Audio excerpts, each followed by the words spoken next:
All right, guys, we're going to hop into economics here. I'm going to break it into three basic topics. One's going to be economic systems, which is the intro. The second is going to be supply and demand.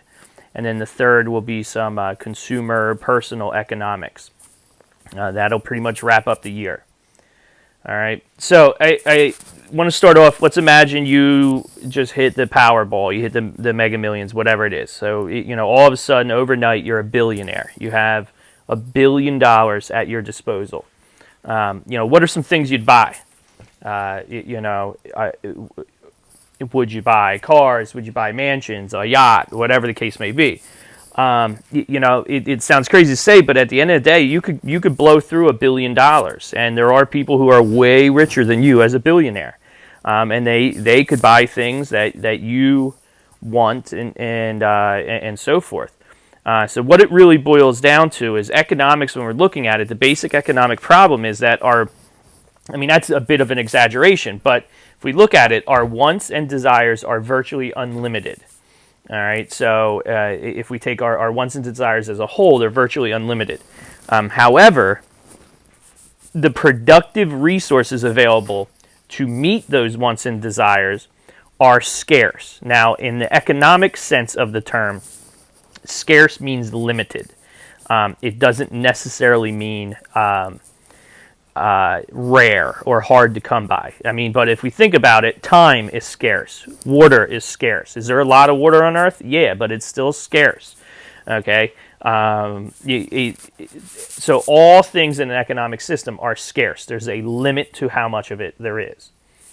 So if we're looking at what is the definition of economics, it is the study of how people use their scarce resources. All right, so how to use your time, your money, your energy to satisfy your wants and needs. All right, how do you go about satisfying your immediate needs, but then also your further desires, your wants? All right, so we were breaking it down into so there's productive resources. These productive resources are how goods and services are provided. All right, the first being human resources. This is people, all right, your labor, your mental and physical effort to get something done. You can sell, in essence, you're selling your time, your energy, your efforts for a wage. So you go to work, you put your time in, you do your job, you get paid for it. Maybe you work for yourself. Maybe you have your own lawn mowing company. Maybe you go and you work for a company. You work at a grocery store. At the end of the day, you're providing goods and services in exchange for other resources, whether that's capital resource, as in money, but it also can be, in a true barter system, it'd be getting goods and services in exchange for your goods and services. We use capital, we use money as a method of exchanging goods and services. Regardless, human resources, it's the human effort that goes into producing something. All right. We have natural resources. These are gifts of nature. Trees, crops, minerals, water, air, so forth. All right. These are gifts of nature. Some of these are limited. Okay, there's only so many diamonds in the world. There's only so much gold in the world. There's only so much oil in the world. Okay, and then others are renewable.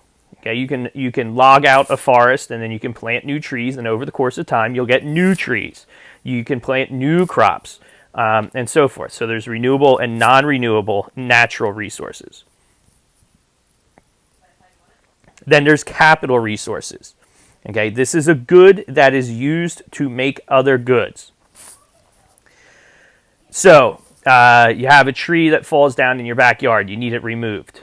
All right, so you call a landscaper company, a tree removal company. They come out. So you have a couple guys there. All right, they're using their human resources. They're using their physical efforts to remove that tree. But then they're also going to use a whole collection of capital resources. They have some chainsaws. They have a truck. They have They have a wood chipper. They have a bunch of different things that are capital resources that allow them to perform that service of removing that tree. Okay, so examples of capital resources: factories, machines, a hammer, a drill, a chainsaw, a rake, truck, whatever. All right, so if it's not given to you by nature, as in a natural resource, if it is not the physical or mental effort of a person, as in a human resource, chances are it is a capital resource. It is a tool that is used, a tool or building or something that is used to bring a good or service forward. And I keep saying goods and services because those are the two basic things that are traded, that are moved in our economies. All right, a good is a tangible item that you can go, you can touch it, you can feel it. Okay, you pick up a pork chop, you go, you get a gallon of milk. You get a T-shirt, you get shoes, you buy a car. Okay, those are tangible goods you can purchase. A service is an intangible item. All right, something that satisfies a human want or a need, but you can't touch it. If I get my taxes done, sure, it'll be on a piece of paper, but I can't touch the effort that was put into doing my taxes. All right, if someone delivers something to my house, sure, I get a good delivered to my house, but the act of delivering it to my house, the man providing that effort, okay, that is a service. Okay, so everything we exchange in an economy is a good or a service. And finally, when we look at economic systems, there's a saying: there's no such thing as a free lunch. All right. Sure, it might not cost you anything. You get a coupon, you go to the grand opening of some restaurant and you get your free sandwich or whatever the case may be. All right, it didn't cost you anything, but it cost someone something. It cost the company, it cost the chicken farmer, it cost the bread company, whatever. Somebody paid for that good or service along the way. We look when we get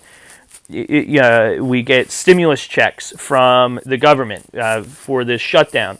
Okay, that came from tax revenues. Okay, people paid taxes, and you're getting a stimulus check. Okay, so somebody along the way pays, either through monetary or through the exchange of resources, pays for a good or service. Okay, so there is no such thing as a free lunch.